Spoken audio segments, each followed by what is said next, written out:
Our project was on Hatshepsut. The group members are Olivia, Paisley, Ella, and Tana. Hatshepsut was the first woman pharaoh. She ruled from 1473 to 1458 BCE. She ruled in the New Kingdom. During her ruling, she focused on Egyptian art and architecture. She was also known encouraging trade. Her trading helped spread Egyptian influence along the Nile and in nearby lands of the Middle East. One of her greatest accomplishments was her rise of power. She shared power with her male relatives at first. She soon took over as sole ruler, though.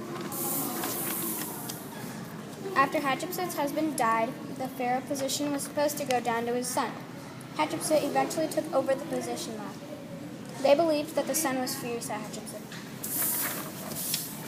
She demanded the same amount of respect as a male ruler.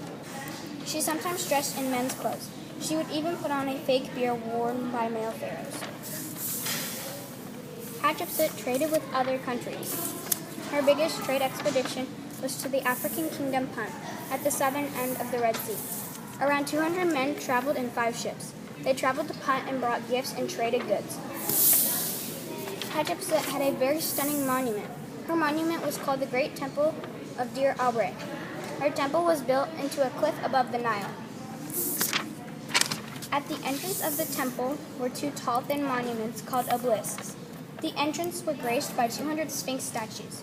These Sphinx are mythical creatures with the body of a lion and the head of a man. Scenes from Hatshepsut's reign decorated the temple walls. Detailed carvings portrayed the great voyage to Punt. The carvings showed the valuable things that the pharaoh's traders had brought back to Egypt. The great temple was destroyed in the night years after Hatshepsut died. The people had tried to erase her by destroying part of her temple and part of her statue, but they couldn't figure out who the people were.